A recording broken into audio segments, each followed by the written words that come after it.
ഇനി നമ്മൾ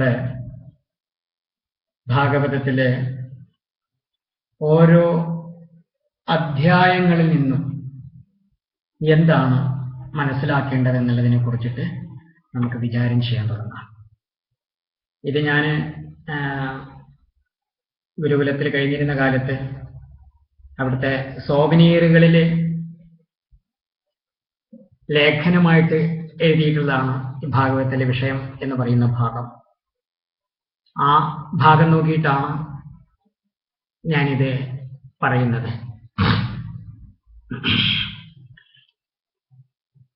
ഓരോ അധ്യായത്തിലും പറയുന്ന ആ കഥകളുടെ സ്ഥൂലാർത്ഥങ്ങളോടൊപ്പം അതിൻ്റെ ഭാവാർത്ഥത്തെയും പറയണമെന്നുള്ളതാണ്. ഭാവാർത്ഥത്തിൽ നിന്നാണ് ആ ഋഷി വേദത്തിന്റെ താല്പര്യം ഓരോരുത്തർക്കും മനസ്സിലാകുവാൻ വേണ്ടിയിട്ട് എങ്ങനെയാണ് അതിൽ പ്രകടമാക്കിയിരിക്കുന്നത് എന്ന് നമുക്ക് വ്യക്തമാകണമെങ്കിൽ ഓരോ കഥകളിലെയും ഭാവാർത്ഥത്തെയും നമുക്ക് മനസ്സിലാക്കുവാനായിട്ട് സാധിക്കണം.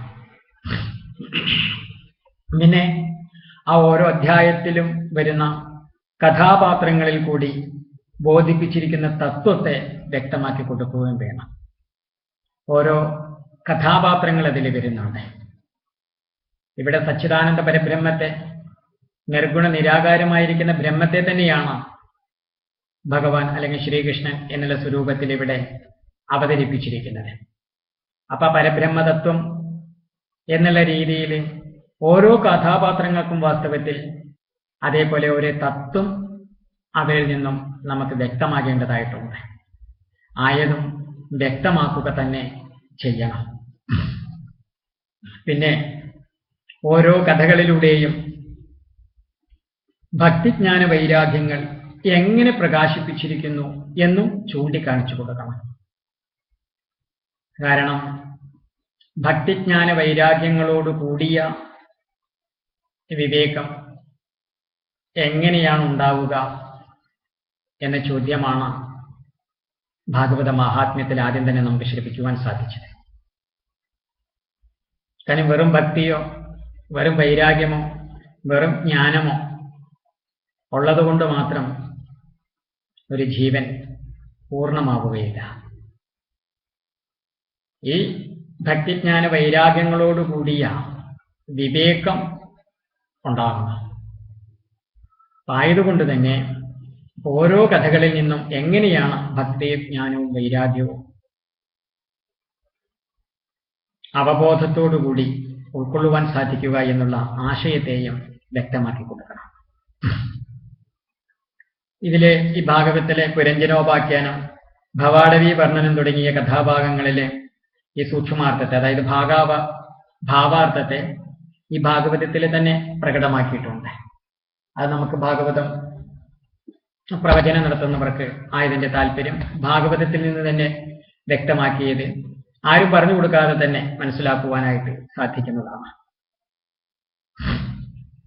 അപ്പൊ അങ്ങനെ ആ കഥകളിൽ പ്രകടമായതുപോലെയുള്ള സമാധി ഭാഷ ഓരോ കഥകളുടെ പിറകിലും ഉറങ്ങിക്കിടക്കുന്നുണ്ട് എന്നുള്ളത് ഒരു യാഥാർത്ഥ്യമാണ് ഭാഗവതത്തെ സംബന്ധിച്ച്. അപ്പൊ ആയത് സുവ്യക്തമായി പ്രവചിക്കുമ്പോഴാണ് മായാവരണത്തിൽ കിടക്കുന്ന ജീവനെ 7 ദിവസം കൊണ്ട് മറയകന്ന് ശുദ്ധ തത്വബോധം പ്രകാശിക്കുകയുള്ളൂ. ഇതാണ് നമ്മൾ ആദ്യം തന്നെ അറിയേണ്ടത്.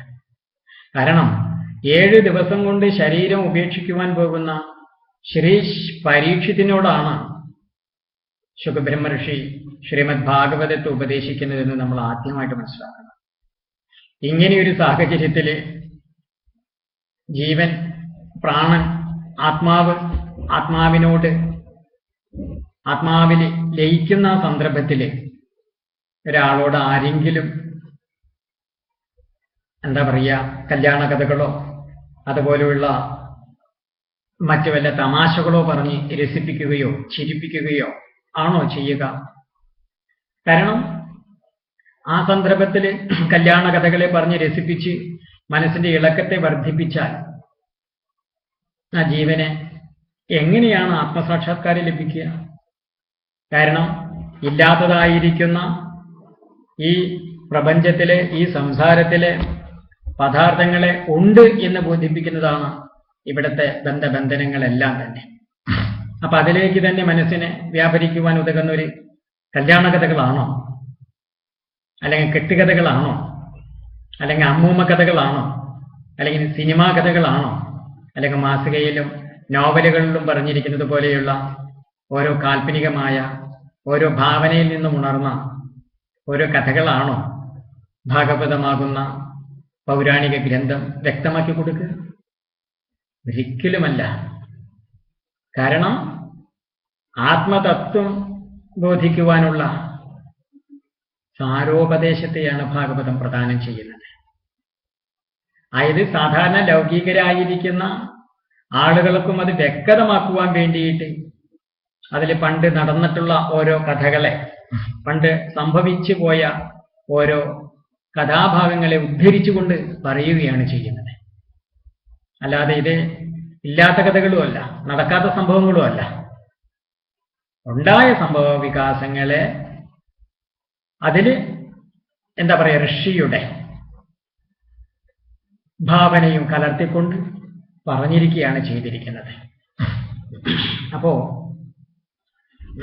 അങ്ങനെ ആയതുകൊണ്ട് അജ്ഞാന ആവരണമകലുന്ന പരമസത്യത്തിന്റെ രഹസ്യത്തെയാണ് ഓരോ കഥാഭാഗങ്ങളിലൂടെയും വ്യക്തമാക്കി കൊടുക്കുന്നതെന്ന് ആദ്യം വക്താവ് അറിയണം. ഭാഗവതം പ്രചരണം ചെയ്യുന്ന, അല്ലെങ്കിൽ എന്താ പറയുക, പ്രഭാഷണം ചെയ്യുന്ന ആചാര്യന്മാരി എന്ന് പറയുന്ന വ്യക്തികളാണ് ആദ്യം ഭാഗവതത്തിന്റെ സാരത്തെ അറിയേണ്ടത്. അപ്പോ ആത്മസത്യം ബോധിക്കുവാൻ കഴിയുന്ന രീതിയിലായിരിക്കണം സദസ്യരോട് ഭാഗവതത്തിലെ വിഷയാവതരണം നടത്തുവാൻ. എന്തിനാ അങ്ങനെ വിഷയാവതരണം നടത്തണമെന്ന് പറയാൻ ഇപ്പോൾ ഇവിടെ കാരണം ഈ ലോകം മുഴുവൻ സ്വന്തമായാലും ദുഃഖവും അസ്വസ്ഥതയും അശാന്തിയുമാണ് സംസാരികളുടെ, അജ്ഞാനികളുടെ ഫലം. അപ്പോൾ എനിക്ക് ഞാൻ സ്വന്തമായാൽ, എനിക്ക് ആത്മാവ് സ്വന്തമായാൽ, എനിക്ക് ഈശ്വരൻ സ്വന്തമായാൽ, ഞാൻ സത്യത്തെ അറിയുമ്പോൾ മാത്രമാണ് ജീവൻ അതിന്റെ നിജസ്ഥിതി ബോധിക്കുന്നത്. അപ്പൊ ആ നിജസ്ഥിതി ബോധിക്കുവാനുള്ള ഗൗരവത്തോടുകൂടി, അത് ബോധിപ്പിക്കുവാനുള്ള ജാഗ്രതയോട് കൂടിയിട്ട് വേണം ഓരോ കഥകളും പറയുവാൻ. അപ്പോ ഭക്തി വളർത്തിയിട്ട് ജ്ഞാനവൈരാഗ്യങ്ങളെ ഉണർത്തി വിവേകത്തോടുകൂടി ആത്മജ്ഞാനത്തെ ശ്രോതാവിന് പ്രദാനം ചെയ്യുന്നതാണ് ഭാഗവതത്തിലെ വിഷയം എന്നുള്ളത് നമ്മൾ യാതൊരു കാരണവശാലും മറക്കാൻ പാടില്ല. ആ ഗൗരവത്തോടു കൂടിയിട്ട് വേണം ഭാഗവതത്തിലെ ആശയങ്ങളെ നമ്മുടെ സമൂഹത്തിലേക്ക് വിതരണം ചെയ്യാൻ. അല്ലാതെ വഴിപാടുകളും അതുപോലെയുള്ള എന്താ പറയുക, ഈ ലൗകികങ്ങളായിരിക്കുന്ന റിച്വൽസ്, ചടങ്ങുകളിൽ നടത്തുന്ന എന്തെങ്കിലും ചില കാട്ടിക്കൂട്ടലുകൾ നടത്തുവാനുള്ളൊരു വേദിയായിട്ട് ഈ ഭാഗവത ഗ്രന്ഥത്തെ, ഭാഗവത ശാസ്ത്രത്തെ അധപതിപ്പിക്കുവാൻ പാടുകയില്ല എന്ന് എല്ലാവരും അറിഞ്ഞിരിക്കണം. കാരണം പരമഹംസ സംഹിതയാണത്. കാരണം ബ്രഹ്മനിഷ്ഠ ബോധിച്ചിരിക്കുന്ന ഒരു സന്യാസിയാണ് പരമഹംസൻ എന്ന് പറയുന്നത്. അങ്ങനെയുള്ള പരമഹംസന്മാര് എത്തിച്ചേർന്നിരിക്കുന്ന ആത്മതലത്തെ പണ്ഡിത പാമര വ്യത്യാസമില്ലാതെ അതിൽ ശ്രവണ മനന നിധിധ്യാസനങ്ങൾ ചെയ്യുന്നവർക്കും അത് ബോധിക്കുവാൻ സഹായകമാകണം. അങ്ങനെ സഹായകമാകാൻ വേണ്ടിയിട്ടാണ് ഭാഗവതം നമുക്ക് പൂർവിക ഗുരുക്കന്മാര് പകർന്നു തന്നു പോയിരിക്കുന്നത്. ആയതിന്റെ ഗൗരവത്തോടു കൂടിയിട്ട് തന്നെ നമ്മൾ പിന്തുടരണമെന്ന് വീണ്ടും വീണ്ടും ഓർമ്മപ്പെടുത്തുകയാണ്. ഇനി നമുക്ക് 12 സ്കന്ധങ്ങളാണ് ഭാഗവതത്തിലുള്ളതെന്ന് അറിയാൻ കഴിഞ്ഞു. ഓരോ സ്കന്ധങ്ങളിൽ നിന്നും എന്ത് തത്വത്തെ ബോധിക്കണമെന്ന് വ്യാസ മഹർഷി തന്നെ ഈ 2ാമത്തെ സ്കന്ധത്തിൽ വ്യക്തമാക്കിയിട്ടുണ്ട്. അപ്പൊ അതിന്റെ വെളിച്ചത്തിൽ ഓരോ സ്കന്ധത്തിൽ നിന്നും നമ്മൾ എന്താണ് ബോധിക്കേണ്ടതെന്ന് ഒന്ന് ചിന്തിച്ചു സംക്ഷിപ്തമായിട്ട്. കാരണം അതിന് സമഗ്രമായിട്ട് നമ്മൾ ഓരോ സ്കന്ധങ്ങളിലൂടെ, കഥകളിലൂടെ തന്നെ അറിയുവാനായിട്ട് പോകുന്നത്. അപ്പൊ ഇവിടെ ആയതിന്റെ സംക്ഷിപ്തമാണ് ഓരോ സ്കന്ധങ്ങളിൽ നിന്നും നമ്മൾ എന്തറിയണം. അപ്പൊ അങ്ങനെ ഒരു ഓരോന്നിൽ നിന്നും എന്തറിയണം എന്നുള്ള, അല്ലെങ്കിൽ എന്തറിയും എന്നുള്ളൊരു ആ അറിവിനെ നമുക്ക് കിട്ടുമ്പോഴാണ് ആ ഭാഗങ്ങളെ നമ്മൾ കൂടുതൽ കൂടുതൽ ശ്രദ്ധിക്കുകയും ആ ശ്രദ്ധിച്ചതിനെ അനുഭവിക്കുവാനും അനുഭവിച്ചതിനെ സാക്ഷാത്കാര സ്വരൂപത്തിൽ നിലനിർത്തുവാനുള്ള പരിശ്രമമൊക്കെ പിന്നെ ചെയ്യുക. അതിനു വേണ്ടിയിട്ടാണ്. ഇനി നമുക്ക് എന്താണ് ഒന്നാമത്തെ സ്കന്ധത്തിലെ, അതായത് ഇവിടെ ഒരു സ്കന്ധം എന്ന് പറയുമ്പോൾ എന്താണ്? സ്കന്ധങ്ങളുടെ ലക്ഷണത്തെ പറയണം. ഭാഗവതത്തില് 10 പുരാണ ലക്ഷണങ്ങളെയാണ് പറയുന്നത്. കാരണം 12 സ്കന്ധങ്ങളോട് കൂടിയതാണ് ഭാഗവതം. 3-ാം സ്കന്ധം മുതൽക്കാണ് പുരാണ ലക്ഷണങ്ങള് തുടങ്ങുന്നത്. അപ്പൊ 3-ാമത്തെ സ്കന്ധം മുതലാണ് വാസ്തവത്തില് എന്താണ് ഭാഗവതത്തിൽ പറയാൻ പോകുന്ന താല്പര്യം എന്നുള്ളതിന്റെ ഒരു രഹസ്യം പ്രകടമാകാൻ പോകുന്നത് 3-ാമത്തെ സ്കന്ധം മുതലാണ്. അപ്പൊ ഇവിടെ നമ്മൾ അതുപോലെ തന്നെ ഭഗവത്ഗീതയിലും പറയാറുണ്ടല്ലോ, ആ ഗീത 2-ാമത്തെ അധ്യായത്തിലെ 11-ാമത്തെ ശ്ലോകം മുതലാണ് വാസ്തവത്തിൽ ആരംഭിക്കുന്നത്. അതുവരെയും അതിൻ്റെ ഒരു മുഖവുരയാണ്. എന്തുകൊണ്ട് എങ്ങനെ ഇത് പറയുന്നു എന്നൊക്കെ ഉള്ളതിന്റെ ഒരു താല്പര്യത്തെ കാണിക്കാൻ വേണ്ടി പറയുന്നതാണ് പറയുന്നത്. എന്നപോലെ തന്നെ ഇവിടെയും 1-2 സ്കന്ധങ്ങള്, കാരണം അതിന്റെ പശ്ചാത്തലം, ഭാഗവതോപദേശത്തിന്റെ ആ ഭാഗവതോപദേശം എങ്ങനെ ഉണ്ടായി, ആ ഉണ്ടായതിന്റെ ആവശ്യകത എന്തായിരുന്നു, ആ ആവശ്യം കൊണ്ട് ആർക്കെല്ലാമാണ് അത് പ്രയോജനമാകുക, വിദ്വാൻമാരും പണ്ഡിതന്മാരുമായിരിക്കുന്ന സന്യാസി ശ്രേഷ്ഠന്മാർക്ക് മാത്രമാണോ അത് ഗുണപ്രദമാവുക, അതോ സ്ത്രീ, ശൂദ്ര, വൈശ്യ, ബ്രാഹ്മണ, ക്ഷത്രിയ എങ്ങനെയുള്ള നാനാവർണ്ണങ്ങളിലും ജാതികളിലും മതങ്ങളിലും മറ്റു പല വിശ്വാസങ്ങളിലും ഭ്രമിച്ചിരിക്കുന്ന എല്ലാവർക്കും അതിന്റെ പ്രയോജനം ലഭിക്കുന്നതല്ലേ എന്നൊക്കെ രീതിയിൽ അതിൻ്റെതായിരിക്കുന്ന ആശയത്തെ വ്യക്തമാക്കുവാൻ തുടങ്ങുന്നത് 3-ാമത്തെ സ്കന്ധം മുതൽക്കാണ്. എങ്കിലും 1-ാമത്തെയും 2-ാമത്തെയും സ്കന്ധങ്ങൾക്കും ആയതിൻ്റെതായിരിക്കുന്ന ലക്ഷണങ്ങൾ ഉണ്ട്. എന്താണ് 1-ാമത്തെ സ്കന്ധത്തിന്റെ ലക്ഷണം എന്നൊക്കെ നമുക്കൊന്ന് നോക്കാം. 1-ാമത്തെ സ്കന്ധത്തിലെ ഉത്തമ അധികാരിയെ കുറിച്ചിട്ടാണ് പറയുന്നത്. ഉത്തമ, അധമ, മധ്യമ നമ്മൾ സൂചിപ്പിച്ചിട്ടുള്ളതാണ് തുടക്കത്തിൽ. 1-ാമത്തെ സ്കന്ധത്തിൽ തന്നെ നമ്മളത് വെളിപ്പെടുത്തുകയുണ്ടായിരുന്നു. അപ്പൊ ഇവിടെ ഉത്തമനായ വക്താവ് ശുഗനും ശ്രോതാവ് പരീക്ഷിതം. സാധനാ ചതുഷ്ടയ സമ്പത്തിയാണ് യോഗ്യത. അപ്പോ ഈ നിമിഷം തന്നെ സംസാരത്തിൽ നിന്നും മോചിക്കണമെന്ന ആഗ്രഹം, അതാണ് ഇവിടെ ശ്രവണത്തിന്റെ ഉത്തമ അധികാരമായിട്ട് പറയുന്നത്. അല്ലാതെ കീറേഞ്ഞ ഇപ്പോൾ ഇവിടെ ഈ ഞാനും നീയും മാത്രമേ ഉള്ളൂ, നമുക്കിടയിൽ വേറെ ആരുമില്ല എന്നുള്ള രീതിയിൽ നമുക്ക് തോന്നിയത് ചെയ്യാം എന്നുള്ള രീതിയിൽ തോന്നിയത് ചെയ്യാനുള്ള നിർദ്ദേശത്തെയല്ല, അല്ലെങ്കിൽ ഉപദേശത്തെയല്ല ഉത്തമവരായിരിക്കുന്ന ഗുരുശിഷ്യന്മാരിലൂടെ പ്രകടമാക്കുന്നുണ്ട്. അപ്പോ ഈ സംസാരത്തിൽ നിന്ന് ഈ നിമിഷം തന്നെ എനിക്ക് മോചിക്കണം എന്നുള്ള ആഗ്രഹമാണ്. അതിനുവേണ്ടി ആത്മഹത്യ ചെയ്യാനോ അല്ലെങ്കിൽ വ്യക്തിഹത്യ ചെയ്യാനോ അല്ലെങ്കിൽ മറ്റേതെങ്കിലും പീഡനമുറകൾ ചെയ്യാനോ അതിനൊന്നും ശ്രമിക്കുകയില്ല. അപ്പൊ യാഥാർത്ഥ്യം, റിയൽ ട്രൂത്ത്, എന്താണ് യഥാർത്ഥ സത്യം, പരമസത്യം? സത്യാന്വേഷികളാണ്. അല്ലാതെ സാധാരണ എന്താ പറയുക, ഏതെങ്കിലും നൈരാശ്യങ്ങളെ കൊണ്ടോ അല്ലെങ്കിൽ വിരഹവേദനകളെ കൊണ്ടോ ഇനി ഇവിടെ നിലനിൽക്കാനും ജീവിക്കാനും മറ്റു മാർഗങ്ങളൊന്നും ഇല്ലാന്ന് തോന്നിയിട്ട് ഏതെങ്കിലും ഒരു ആവേശം കൊണ്ട് അന്ധമായിട്ട് സന്യാസാശ്രമത്തിലേക്ക് എടുത്ത് ചാടുന്നവരെയല്ല ഇവിടെ ഉദ്ദേശിക്കുന്നത്. പരിപൂർണമായിട്ടും ആത്മാവിന്റെ പരമാർത്ഥം വ്യക്തമായവർക്ക് അത് ബോധിക്കാൻ കഴിയും. അതുകൊണ്ടാണ് ഇത് പരമഹംസ സംഹിത എന്ന് പറഞ്ഞിരിക്കുന്നത്. ഇത് തന്നെയായാലും ആവേശത്തിന്റെ പേരിലായാലും നൈരാശ്യത്തിന്റെ പേരിലായാലും കാവിയുടുത്ത് സന്യാസധർമ്മത്തിൽ ജീവിക്കുന്നവർക്കും ആയതിൻ്റെതായിരിക്കുന്ന പുണ്യം സംസ്കാരം ഉണ്ടെന്ന് തന്നെ നമുക്ക് വിശ്വസിക്കാം. കാരണം അവര് മറ്റ് പല എന്താ പറയുക അധർമ്മപരമായിരിക്കുന്ന ജീവിതചര്യകളിലും ഏർപ്പെടുവാനല്ലല്ലോ പോയത്. മദ്യം കഴിച്ചോ, അതുപോലെ വ്യഭിചരിച്ചോ, അതുപോലെയുള്ള അനാശാസ്യ പ്രവർത്തനങ്ങൾ നടത്തിയോ ഉപജീവനം നടത്തുവാനല്ലല്ലോ അവര് തയ്യാറായത്.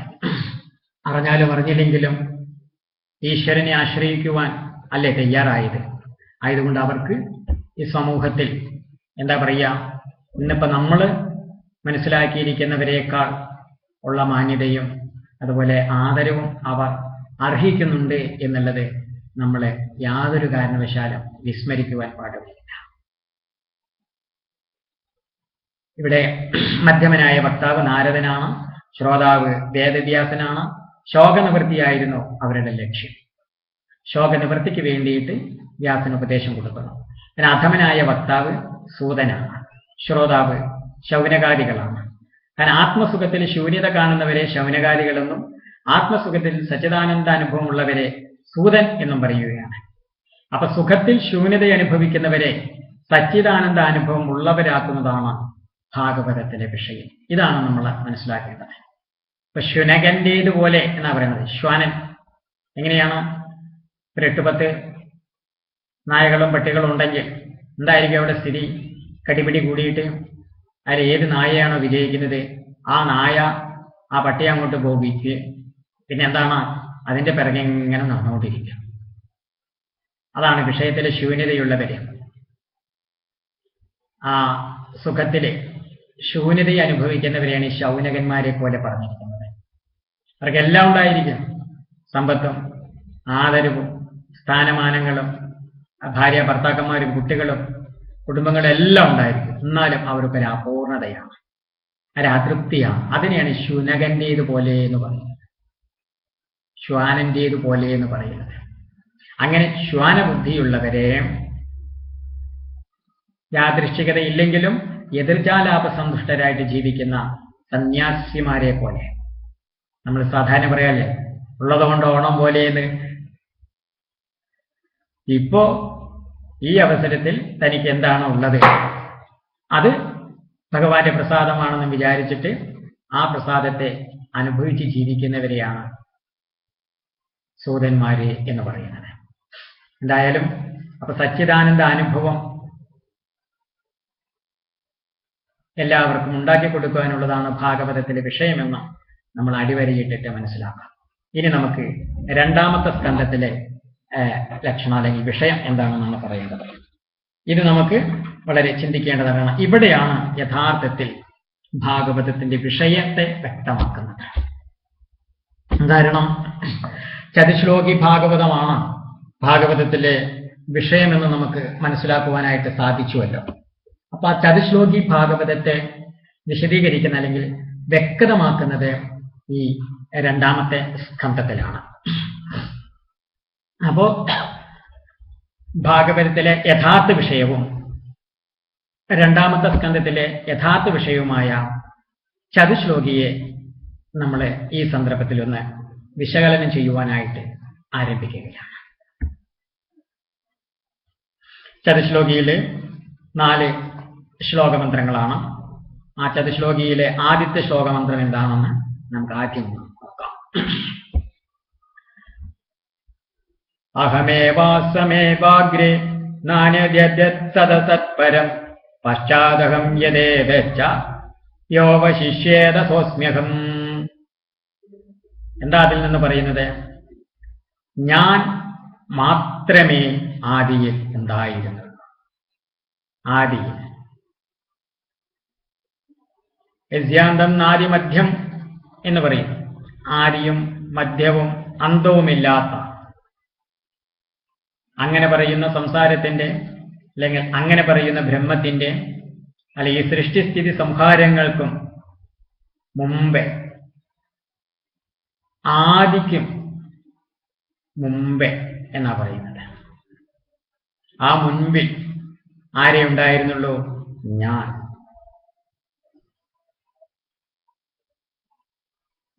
ഞാനേ ഉണ്ടായിരുന്നുള്ളൂ എന്നാണ് ആദ്യം തന്നെ പറയുന്നത്. പിന്നെന്താ പറയുന്നത്? ഞാൻ ആയ എന്നിൽ നിന്നും അന്യമായിട്ട് ഒന്നും തന്നെയില്ല.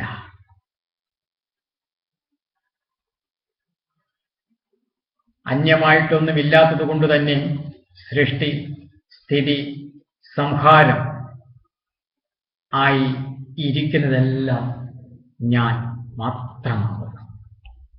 ഞാൻ മാത്രമാണ് സൃഷ്ടിയും സ്ഥിതിയും സംഹാരം. ഞാൻ ഉണ്ടാകുമ്പോൾ എന്നിൽ വേദം സൃഷ്ടിക്കപ്പെടുന്നു. ഞാൻ നിലനിൽക്കുമ്പോൾ എന്നിൽ വേദം പ്രവർത്തിക്കപ്പെടുന്നു. ഞാൻ സംഹരിക്കപ്പെടുമ്പോൾ വേദം എന്നിൽ അന്തർലീനമാണ്.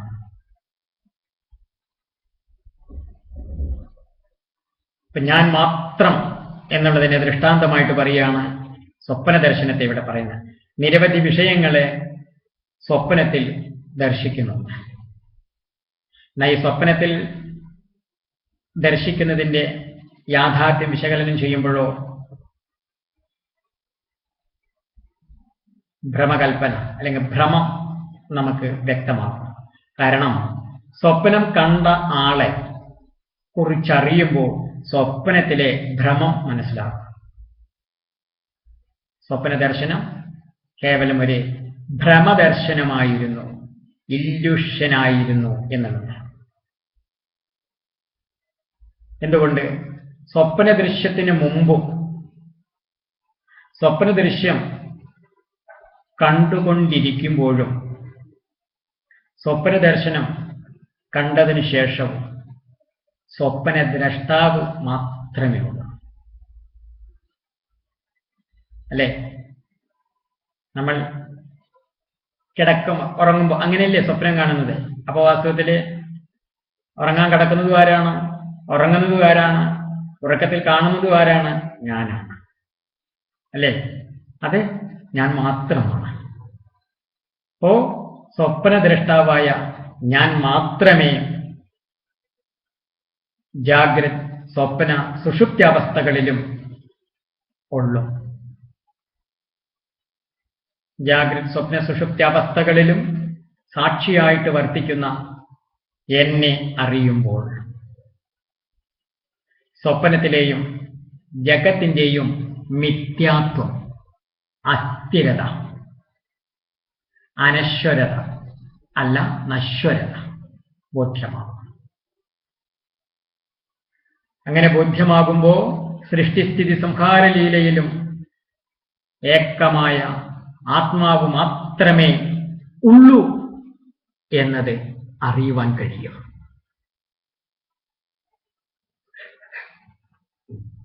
ഈ ഏകോഹം ബഹുസ്യ എന്ന് പറയും. പിന്നെ ഏകം സദ്വിപ്ര ബഹുതാ പതന്തി എന്നും പറയും. ഏകമായ ആ സത്യമായ ഒന്നിനെ പലതായി കാണിക്കുന്നതിനെയാണ് മായ എന്ന് പറയുന്നത്. അതാണ് രണ്ടാമത്തെ ശ്ലോകത്തിലൂടെ വ്യക്തമാക്കുന്നത്. അപ്പൊ ആദ്യത്തെ ശ്ലോകത്തിലൂടെ എന്താണ്? ഓഹം, ഞാൻ ആരാകുന്നു എന്നാണ് വ്യക്തമാക്കിയത്. അല്ലെങ്കിൽ ആത്മാവ് എന്താകുന്നു, ഈശ്വരൻ എന്താകുന്നു എന്ന്. അതെന്താണെന്ന് നമുക്കിപ്പോ ഏറെക്കുറെ വ്യക്തമായിരിക്കുകയാണ്. നമ്മൾ ചിന്തിച്ചു നോക്കണം. ജനനത്തെക്കുറിച്ചും മരണത്തെക്കുറിച്ചും നമ്മൾക്ക് വെറും കേട്ടുകേൾവികളേ ഉള്ളൂ. കാരണം നമ്മുടെ ജനനമോ നമ്മുടെ മരണമോ നമുക്ക് കണ്ടറിയുവാൻ കഴിയുന്നുണ്ടോ? ഉള്ളവരുണ്ടായിരിക്കാം, അവരോടല്ല ചോദിക്കുന്നത്. മറ്റു പലരുടെയും ജനനം കണ്ടുകൊണ്ടും മറ്റു പലരുടെയും മരണം കണ്ടുകൊണ്ടുമാണ് നമ്മൾ ഇവിടെ വെറുതെ ദുഃഖിക്കുന്നത്. എന്തായാലും എന്താണ് മായ എന്നുള്ളത് നമുക്ക് ചതുശ്ലോകിയിലെ രണ്ടാമത്തെ ശ്ലോകത്തിൽ നിന്നും അറിയുവാനായിട്ട് ശ്രമിക്കാം. രണ്ടാമത്തെ ശ്ലോകം: ഹൃദേർത്ഥം യത് പ്രതീയേത ന പ്രതീയേതജാത്മനി തദ്വിദ്യാത്മനോ മായ യഥാഭാസോ യഥാ തമഃ. അതായത് എന്താണ് മായ എന്ന് പറയുക? ഉള്ളതിനെ ഇല്ലാത്തതായും ഇല്ലാത്തതിനെ ഉള്ളതായും തോന്നിപ്പിക്കുന്ന ശക്തിയാണ് മായ.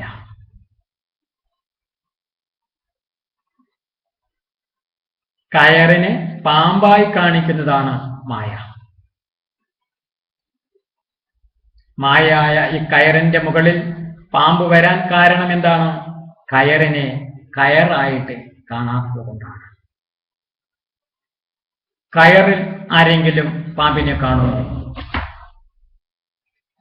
ചോദ്യമാണ്. ചിന്തിച്ചു മറുപടി പറയണം. കാണോ? കയറിൽ പാമ്പിനെ കാണുന്നില്ല. കയറിനെ കാണാത്തത് കൊണ്ടാണ്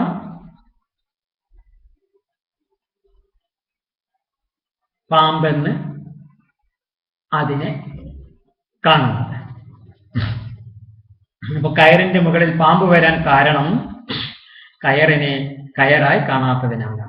ഇവിടെ സ്വരൂപത്തെ, അതായത് നിജാത്മത് എന്നുവെച്ചാൽ നിജാനന്ദം എന്നാണ് അതിനെ യഥാർത്ഥത്തിൽ സംസ്കൃതത്തിൽ പറയുന്നത്. അപ്പോ ഈ സ്വരൂപത്തെ അറിയാതിരിക്കുന്നതാണ് അജ്ഞാനം. അജ്ഞാനം എന്ന് പറഞ്ഞാലോ അത് ആവരണവും വിക്ഷേപവുമാണ്. ഈ ആവരണവും വിക്ഷേപവുമാണ് സമ്യക് ദർശനത്തിന് തടസ്സം. ആവരണം എന്ന് പറഞ്ഞാൽ തമോ ഗുണവും വിക്ഷേപം എന്ന് പറഞ്ഞാൽ രജോ ഗുണവുമാണ്. ആവരണം എന്ന് പറയുമ്പോൾ മയക്കമാണ്. വിക്ഷേപം എന്ന് പറഞ്ഞാൽ ഈ ഇളക്കമാണ്. ഈ മയക്കത്തിലും ഈ ഇളക്കത്തിലും യാഥാർത്ഥ്യത്തെ അറിയുവാൻ സാധിക്കുകയില്ല. ഈ രജോ തമോ ഗുണങ്ങളാണ് വാസ്തവത്തില് മായയെ ഉള്ളതാക്കി വെച്ചിരിക്കുന്നത്. അപ്പോ ഈശ്വരനെ അല്ലെങ്കിൽ ആത്മാവിനെ അല്ലെങ്കിൽ സച്ചിദാനന്ദത്തെ ഇല്ലാത്തതായി കാണിക്കുന്നതാണ് ആവരണം. തമോ ഗുണം എന്ന് പറഞ്ഞാൽ ആവരണവും വിക്ഷേപമാണെന്ന് പറഞ്ഞല്ലോ. ഈ ആവരണം എന്ന് പറയുന്നത് ഈശ്വരനെ ഇല്ലാത്തതായിട്ട് കാണിക്കുന്ന ശക്തിയാണ്. അപ്പൊ ഇല്ലാത്തതായ ജഗത്തിനെ ഉള്ളതായി കാണിക്കുന്നതാണ് വിക്ഷേപം. ഇപ്പോ ഞാൻ ആത്മാവാണെന്നറിയാതിരിക്കുന്നത് തമോ ഗുണം, മായ എന്ന് വെച്ചാൽ ആവരണം. ആവരണത്തിന്റെ ഫലമായിട്ടോ ഞാൻ കാണുന്നു എന്നിൽ നിന്നും അന്യമായിട്ട്.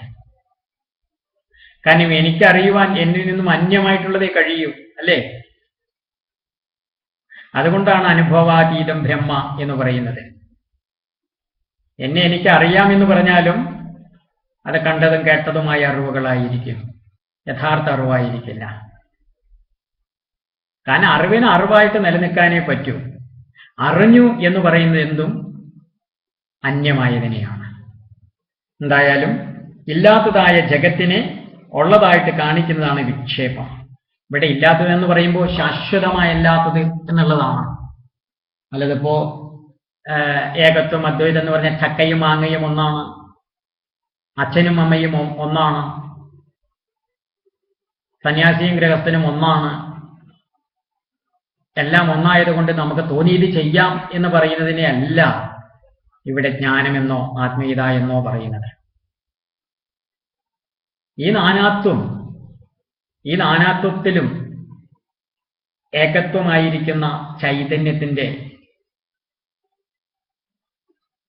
സാന്നിധ്യമുണ്ട്.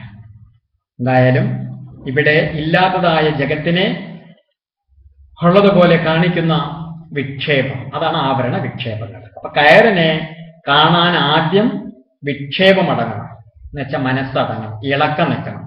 വിക്ഷേപം അടങ്ങുന്നത് എങ്ങനെയാണ്? ഉപാസനയിൽ കൂടിയാണ്.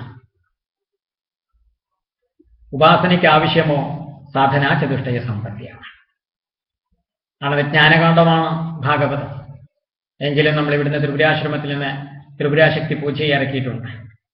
ഒരു ജ്ഞാനം തത്വമസി എന്ന് പറഞ്ഞത് കൊണ്ട് മാത്രം എല്ലാവർക്കും ജ്ഞാനം കിട്ടുമായിരുന്നുവെങ്കിൽ ഇത്ര ശാസ്ത്രഗ്രന്ഥങ്ങളോ ഇത്ര പ്രതിസന്ധികളോ ഭാരതത്തിന് അല്ലെങ്കിൽ ലോകത്തിന് നേരിടേണ്ടി വരുമായിരുന്നോ? ഒരിക്കലുമില്ല.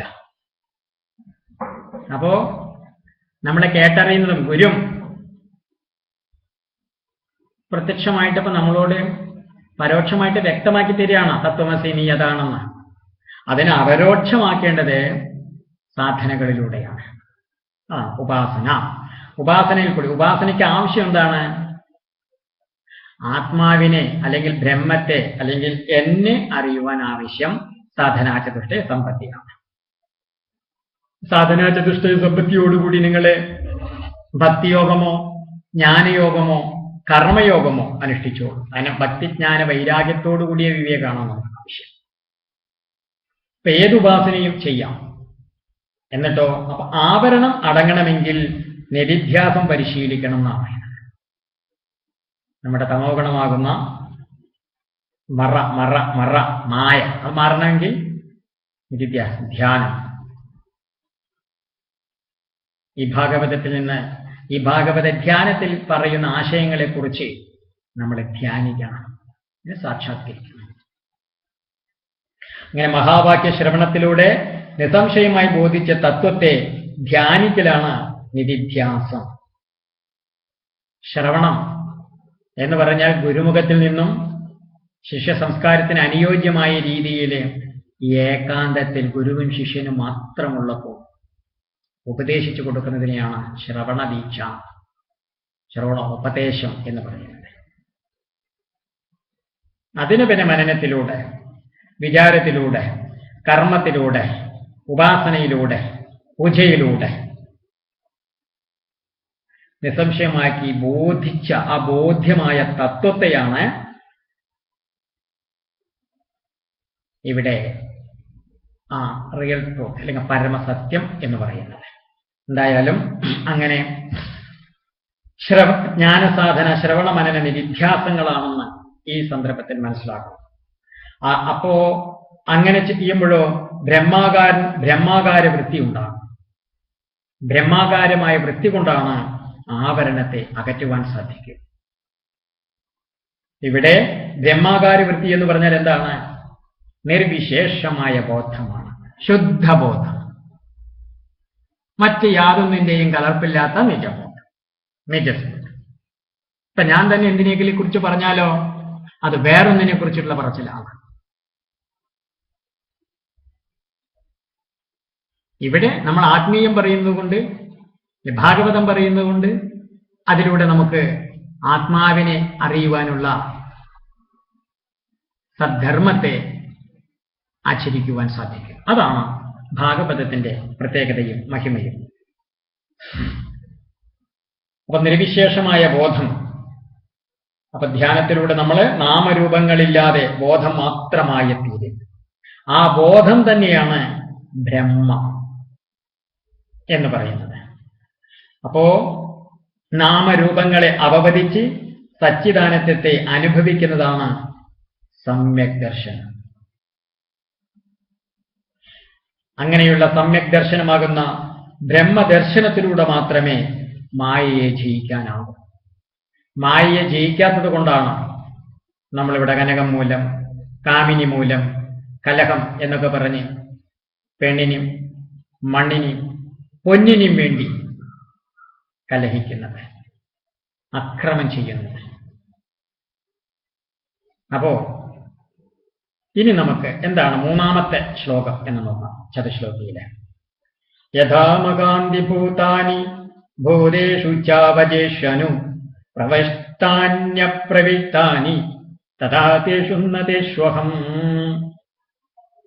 പറയുന്നു, പദാർത്ഥത്തിനുള്ളിൽ ഭൂതങ്ങൾ ഉണ്ടെന്ന് തോന്നുന്നു.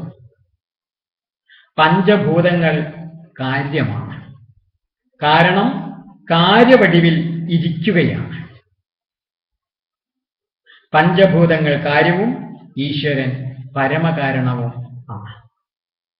കാരണം ഇവിടെ മണ്ണും പത്രം എന്നും പറഞ്ഞിട്ടാണ് വേദാന്തത്തിലൊക്കെ നമ്മളെ അതിനെ ബോധിപ്പിക്കാനായിട്ട് ശ്രമിക്കുക. ഇപ്പോ മണ്ണാണല്ലോ വാസ്തവത്തില് ഓടായിട്ട്, ഒഡീസായിട്ട്, ഇഷ്ടികയായിട്ടൊക്കെ ഇരിക്കുന്നത്.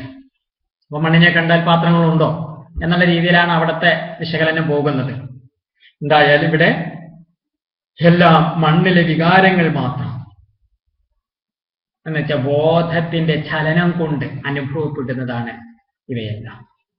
പഞ്ചഭൂതങ്ങൾ ഉള്ളിൽ കയറിയിരിക്കുന്നതായി തോന്നും, എന്നാൽ കയറിയിരിക്കുന്നില്ല. കാരണം ആഭരണത്തിന്റെ ആകൃതിയിൽ സ്വർണം ഇരിക്കുന്നു. സ്വർണം ആഭരണത്തിനകത്ത് കയറിയിരിക്കുകയല്ല, അത് മുഴുവൻ സ്വർണം മാത്രമാണ്. അല്ലെ, ഇത് മുഴുവൻ സ്വർണമാണ്. ഇത് മുഴുവൻ ഇപ്പൊ സ്വർണമാണ്, അല്ലെങ്കിൽ ഈ മെറ്റലാണ്. അപ്പോ അല്ലാതെ ഓട്ടെ, എന്തായാലും ഇങ്ങനെ ശ്രദ്ധിക്കുക, ഇങ്ങനെ മനസ്സിലാക്കുക. സ്വർണത്തെ കാണാത്തതിനാൽ ആഭരണത്തെ കാണുക. ആഭരണത്തെ സ്വർണമായി കാണുന്നതാണ് അദ്വൈതം. കാര്യത്തിൽ ദ്വൈതബോധം. ഇപ്പൊ നമ്മൾ കാര്യങ്ങളായിട്ട് കാണുമ്പോൾ അച്ഛൻ, അമ്മ, മക്കള്, രാജാവ്, മന്ത്രി, പ്രജ എന്നൊക്കെയുള്ള രീതിയിൽ. പക്ഷെ കാരണമായിട്ട് ചൈതന്യമായിട്ട് കാണുമ്പോഴോ എല്ലാവരിലൂടെയും പ്രകാശിക്കുന്നത് ആ ചൈതന്യം തന്നെ, എല്ലാതിനെയും പ്രകാശിപ്പിക്കുന്നതും ചൈതന്യം തന്നെ. അതാണ്. അപ്പൊ ഇവിടെ നാമരൂപങ്ങളാണ് കാര്യമായിട്ടിരിക്കുന്നത്. ഇവിടെ നിങ്ങൾ വിചാരശീലന്മാരായിട്ട് എന്തിനേയും വിശകലനം ചെയ്യാൻ കഴിയുന്നവരാകണം. എന്തിനേയും വിശകലനം ചെയ്യുവാൻ കഴിയുന്നവരാകുമ്പോൾ നിങ്ങൾക്ക് സമ്യക് ദർശനം കൈവരും. സമ്യക് ദർശനം കൈവരുമ്പോഴാണ് അദ്വൈതാവസ്ഥ. ആ അദ്വൈതാവസ്ഥ ബോധിക്കുവാൻ സമാധി അഭ്യസിക്കണം. ഇനി നമുക്ക് എന്താണ് നാലാമത്തെ ചതുശ്ലോകി ഭാഗവതത്തിലെ ആ ശ്ലോകം, നാലാമത്തെ ശ്ലോകം എന്താണെന്ന് നോക്കാം. ഏതാവദേവ ജിജ്ഞാസ്യം തത്വജിജ്ഞാസുനാത്മന അന്വയവ്യതിരേകാഭ്യാം യസ്യാത് സർവത്ര സർവദാ. തത്വജിജ്ഞാസുക്കളായിട്ടുള്ളവർക്ക് ഇത്രമാത്രം അറിഞ്ഞാൽ മതി. എന്താണ് അറിയുക? കാണപ്പെടുന്നതെല്ലാം മണ്ണിന്റെ രൂപാന്തരങ്ങളാണ്. അതായത് മണ്ണിൽ നിന്നും മരം, മരത്തിൽ നിന്നും പലകയുണ്ടാക്കുന്നു, ആ പലകയെ മേശയാക്കുന്നു, മേശ ദ്രവിച്ചു കഴിഞ്ഞാൽ വിറകാകുന്നു, വിറക് കത്തിച്ചാൽ ചാരമാകുന്നു, ചാരം മണ്ണിൽ ലയിക്കുന്നു, ആ വീണ്ടും മണ്ണിൽ നിന്ന് സൃഷ്ടിയുണ്ടാകുന്നു. ഇങ്ങനെ ഒന്നിൽ നിന്നും സൃഷ്ടി നടന്നുകൊണ്ടേയിരിക്കുന്നു. ഏതൊരു ലോകപദാർത്ഥത്തിന്റെയും സൃഷ്ടിയിലെ രഹസ്യം ഇതാണ്. എല്ലാം കാരണതത്വത്തിലെ അവസാനിക്കുകയാണ്. കാരണ തത്വം എന്താണ്? കാരണതത്വത്തെയാണ് ബ്രഹ്മം എന്ന് പറയുന്നത്. കാരണതത്വമായ ബ്രഹ്മത്തെ എങ്ങനെ അറിയണം? അന്വയ വ്യതിരേക യുക്തി കൊണ്ടത് കണ്ടുപിടിക്കണം. ഏകശ്ലോകി ഭാഗവതത്തിലെ നമ്മൾ നന്നായി വിശദീകരിച്ചിട്ടുണ്ടായിരുന്നു. മാറാത്തത് കണ്ടുപിടിക്കാനാണ് അന്വയം, മാറുന്നത് കണ്ടുപിടിക്കാൻ വ്യതിരേക യുക്തിയും. അപ്പൊ ഈ അവസ്ഥാത്രയത്തിലും മാറാതിരിക്കുന്ന ബോധമാണ് ഈശ്വരൻ. മാറിക്കൊണ്ടിരിക്കുന്നത് ഉപാധികൾ മാത്രമാണ്. നമ്മുടെ കാരണം ഇത് വലിയ ആ തത്വം, കാരണം ഈ പറഞ്ഞ തത്വത്തെ ബോധ്യമാക്കാൻ ഈ പറയുന്ന 4 ശ്ലോകത്തിലെ ആത്മീയ രഹസ്യം വെളിപ്പെടുത്താനാണ് 18,000 ഗ്രന്ഥ ശ്ലോകങ്ങളും പിന്നീട് ഉണ്ടായത് എന്നുള്ളതാണ്. അപ്പോ ഈ നമ്മളിപ്പോ ഒരു സ്ഫടിക പാത്രത്തിന് അടുത്തുള്ള സ്ഫടികത്തിന്റെ നിറവ്യത്യാസത്തിന് കാരണം എന്താണ്? അടുത്തിരിക്കുന്ന പദാർത്ഥമാണ്. സ്ഫടികത്തിൽ വാസ്തവത്തിൽ നിറമുണ്ടോ? നിറമില്ല ശുദ്ധ സ്ഫടികത്തിന്. എന്നാ ചെമ്പരത്തിപ്പൂവ് അല്ലെങ്കിൽ തെച്ചിപ്പൂവ് അല്ലെങ്കിൽ തുളസിപ്പൂവ് ഒക്കെ എടുത്തു വെച്ചാലോ അതിന്റെ നിറം. അപ്പൊ അന്യോന്യ അധ്യാസം കൊണ്ടാണ് ഇത് സംഭവിക്കുന്നത്. അപ്പൊ ഈ സകല അനർത്ഥങ്ങൾക്കും കാരണം മനസ്സിന്റെ അധ്യാസമാണ്. ഒന്നിന്റെ മുകളിൽ വേറൊന്ന് വരുന്നതിനെയാണ് അധ്യാസം എന്ന് പറയുന്നത്. ട്രാൻസ്ഫറൻസ് എന്നൊക്കെയുള്ള രീതിയിൽ സൈക്കോളജിയിൽ ഇതിനെക്കുറിച്ച് വേറെ രീതിയിൽ പറയുന്നുണ്ട്. എന്തായാലും ഇവിടെ സമാധിയിൽ മാത്രമാണ് ഈ അധ്യാസം ഇല്ലാതാകുകയുള്ളൂ. അപ്പൊ ഈ സമാധി ഉണ്ടാകണമെങ്കിലോ ചിന്ത ഇല്ലാതെയാകണം. ചിന്ത ഇല്ലാതാകുവാൻ വേണ്ടിയിട്ടാണ് സമാധി. അതിനെയാണ് ധ്യാനം, അതിനാണ് ജപം, പൂജ, യാഗം, ധ്യാനം, ഫലം ജ്ഞാനം. നമുക്ക് ചിന്തയുണ്ടോ? ചിന്തയുള്ളതെല്ലാം അധ്യാസമാണ്. അപ്പൊ എന്ത് വേണം? എപ്പോഴും ഉള്ളതെന്തോ അതിനെ അറിയാൻ കഴിയണം. എപ്പോഴും ഉള്ളത് എന്താണ്? പ്രജ്ഞാനം ബ്രഹ്മ. അല്ലേ? അതെ, അഹം ബ്രഹ്മാസ്മി. ആ ബ്രഹ്മം അഹം ബ്രഹ്മാസ്മി. അങ്ങനെ ബോധമാകുന്ന സമുദ്രത്തിലെ കുമിളകളാണ് പദാർത്ഥങ്ങൾ. ക്ഷണഭങ്കുരമായ പദാർത്ഥങ്ങളെല്ലാം വന്നിടത്തേക്ക് തന്നെ പോകും. ഭൂമി വെള്ളത്തിലും, വെള്ളം അഗ്നിയിലും, അഗ്നി വായുവിലും, വായു ആകാശത്തിലും ലയിക്കും. അപ്പൊ അങ്ങനെയുള്ള ഈ നാമരൂപങ്ങളെയെല്ലാം ഇന്ദ്രിയങ്ങളിൽ ലയിപ്പിക്കണം. ഇതെങ്ങനെയാ എപ്പോഴാണ് അത് സംഭവിക്കുക? ഗുരുമുഖത്തിൽ നിന്നും ധ്യാന രഹസ്യം മനസ്സിലാക്കി ധ്യാനിക്കുമ്പോഴാണ് ഇങ്ങനെയൊരു പരിണാമം സംഭവിക്കുക. അപ്പോൾ മനസ്സ് സത്വത്തിൽ ഉറയ്ക്കും. മനസ്സത്വത്തിൽ ഉറയ്ക്കുമ്പോഴോ മനസ്സിനെ, അങ്ങനെ സത്വത്തിൽ ഉറച്ച മനസ്സിനെ മഹത്തത്വത്തിൽ ലയിപ്പിക്കണം. അപ്പോൾ ഒന്നിന്റെയും ബോധം ഉണ്ടാവുകയില്ല. ബോധം മാത്രമേ ഉള്ളൂ. ഇന്ദ്രിയങ്ങൾ കൂടി പ്രവർത്തിക്കുമ്പോഴാണ് അത് പലതാകുന്നത്. കണ്ണ് രൂപത്തെ കാണുന്നു, ശബ്ദത്തെ കേൾക്കുന്നു, മണത്തെ അറിയുന്നു എന്നുള്ള രീതിയിൽ. അങ്ങനെയുള്ള ആ മഹത്തത്വത്തെ മൂലപ്രകൃതിയിൽ ലയിപ്പിക്കണം. അപ്പോഴാണ് ത്രിഗുണ സാമ്യാവസ്ഥ വരുന്നത്. അങ്ങനെയുള്ള സാമ്യാവസ്ഥയിലോ ചലനമില്ല. നിശ്ചലമായിരിക്കുന്ന ത്രാസ് പോലെയുള്ളതാണ് സാമ്യാവസ്ഥ. കണ്ടിട്ടില്ലേ നമ്മള്? സാമ്യാവസ്ഥ, ഇതാണ് സാമ്യാവസ്ഥ. ചലനമില്ല, ഉയർച്ചയുമില്ല, താഴ്ചയുമില്ല, തുല്യത. അല്ലേ? നമ്മൾ വിധിന്യായം, ന്യായാധിപനായിട്ടിരിക്കുമ്പോൾ നമ്മൾ തുല്യനിലയിൽ, സമനിലയിൽ, നിലയില്ലാതിരിക്കരുത്, നിലയോടുകൂടിയിരിക്കണം, സമചിത്തതയോട്. അപ്പോ അങ്ങനെ മൂലപ്രകൃതിയെ പിന്നെ എന്ത് ചെയ്യണം? പരമാത്മാവായ ഭഗവാനിൽ ലയിപ്പിക്കുന്നതാണ് അദ്വൈതാവസ്ഥ. ബ്രഹ്മത്തെ, ബോധത്തെ, ശുദ്ധബോധത്തെ. ഇതാണ് ചതുശ്ലോകി ഭാഗവതം. ഇത് തത്വമാണ്. കഥയുടെ അത്ര രസം ഉണ്ടാവില്ല അത് കേൾക്കും. അപ്പൊ ഇവിടെ പറയുന്ന എന്താണ്? അപ്പൊ ഈ ചതുശ്ലോകിയിൽ നിന്ന് എന്താണ് ബ്രഹ്മം, എന്താണ് മായ, എന്താണ് ജഗത്ത്, അന്വയ വ്യതിരേക യുക്തി കൊണ്ട് എങ്ങനെ ആത്മതത്വം ബോധിക്കാം, ഇത്രയും അറിഞ്ഞാലോ എല്ലാം അറിഞ്ഞ ആളാണ്. ആ പരമജ്ഞാനത്തെ ബോധിപ്പിക്കുന്നതാണ് ഭാഗവതത്തിലെ യഥാർത്ഥമായ വിഷയം എന്ന് നമ്മൾ മനസ്സിലാക്കണം. ആ ചതുശ്ലോകി ഭാഗവതത്തെ ശ്ലോകമന്ത്രമായിട്ട് മാത്രം ഒന്ന് പറഞ്ഞതിന് ശേഷം നമുക്ക് ആലോചിക്കാം. അതായത് ആ ചതുശ്ലോകിയെ ഒന്നുകൂടി ശ്ലോകം മാത്രമായിട്ട് പറയുകയാണ്. അഹമേവാസമേവാഗ്രേ നാന്യദ്യൻ സദസത്പരം പശ്ചാദഹം യദേതച്ചായോപശിഷ്യേത സോസ്മ്യഹം ഹൃദയർത്ഥം യത് പ്രതീയേത ന പ്രതീയേത ചാത്മനി തദ്വിദ്യാത്മനോ മായ യഥാ വാസോ യഥാ തമഃ യഥാ മഖാന്തി ഭൂതാനി ഭൂതേഷു ചാവജേഷ്വനു പ്രവിഷ്ടാന്യപ്രവിഷ്ടാനി തഥാ തേഷു ന തേഷ്വഹം ഏതാവദേവ ജിജ്ഞാസ്യം തത്വജിജ്ഞാസുനാത്മന അന്വയവ്യതിരേകാഭ്യാം യസ്യാത് സർവത്ര സർവതാ.